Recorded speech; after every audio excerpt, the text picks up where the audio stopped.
Now, if you're looking for a phone that's light, compact on hold, snappy while doing all his work well, without the gaming part, then this phone nailed it. When I came across this phone, I didn't think so much of it at first. I read the basic specs of it and then I saw the price range and I thought, you know what? I should pick it up and see how it goes.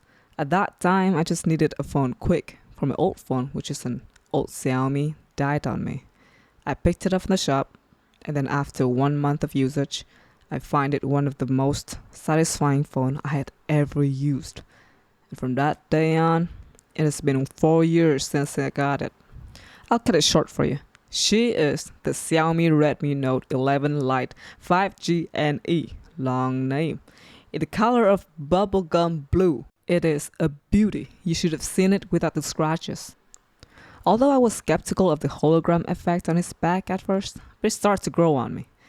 It carries a 6.55 inches of AMOLED display, Corning Gorilla Glass 5, which never breaks on impact, at least for me. 128 gigabytes of storage with 8 gigabytes of memory. A bit weak, but I don't need anything too fancy. Plus, I always back up my data onto my hard drive disk every year. The software is upgradable to Android 14 and HyperOS. I am at my HyperOS, as you can see. Now, the battery, which is a weak point because it is a small and extremely thin phone, you can't expect much. But it carries a 4250 mAh battery that supports 33 watts of fast charging. Yada yada yada. The card slot, NFC supported, fingerprint sensor on the power button, IP53, there's that. But then, the camera, seemingly through the specs, it is nothing too great. A triple camera system that supports 64 megapixels of photographic resolution, wide, ultra wide, and macro supported. There are quite some other features like this long exposure feature that I use quite a lot for some experimental shots. And it shoots up to 4K at 30 FPS or Full HD at 60 FPS.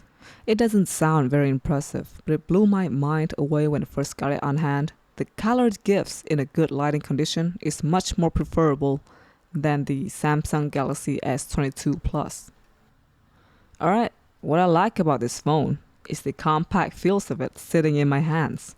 Despite the 6.55 inches screen size and despite my sweaty fingers. I saw critics towards its bevel size, which is quite thick as there was a craze for invincible bevels at that time. Personally, as I used it for my day-to-day tasks, I never minded that at all. It was out of sight as it was out of mind. And the thinnest of it, like, come on. It weighs 158 grams and 6.8 millimeters thin. If I were to drop it, it would just slowly fall off like a leaf. Now, the second point is that it is still as snappy as ever after years of multitasking. And well, I dropped it quite a lot. So after all the damages that I'd done on the phone itself, here as you can see, it is still working smooth like honey. The camera slayed 8, left no crumbs. The sharpness is on point, perfect for both social media use and moderate photographic choices. I love the color and the brightness of it.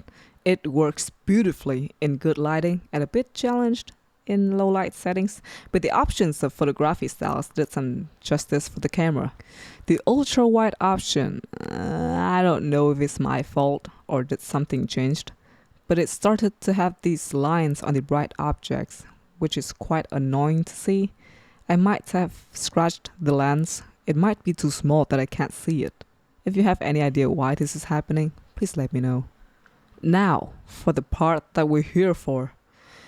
What are the things that changed after 4 years of usage? First of all, the screen didn't change that much. I don't even have the screen protector on for millennia. And the scratches, not visible, very minimal. Now, due to the thinness of it, which is the thing that I love a lot about this phone, but it causes overheating very easily. It didn't do as much as in my first year of using it, but lately it burns. I changed the battery twice. Fortunately, Very simple to get maintenance for this phone here in Vietnam. The first time is because I used the wrong adapter and not the official adapter that goes with the box. The phone died, fixed it, and then just later, like my phone has been overheating a lot, so I brought it to the shop only to see that my battery was pregnant. It puffed up like I was about to Allahu Akbar the building. And here's the thing, I am a responsible user. I never charge it overnight. I always charge my electronic devices at 25 to 30%. I never overcharge. And then, the thing that has been pissing me off the most, the power button. It gets stuck at the 3-year mark, and this is not the only Xiaomi that has this error.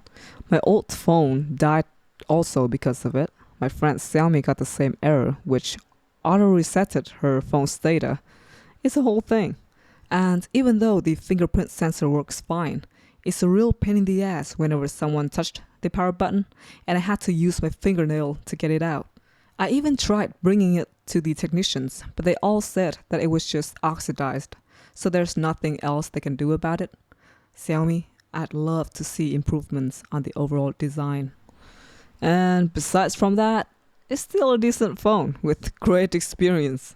Next year, with these preferences that I got from the Lite 11, I'll see if I can find another budget phone with the same satisfying experiences, and I hope to see what you guys think about it. Thanks for watching.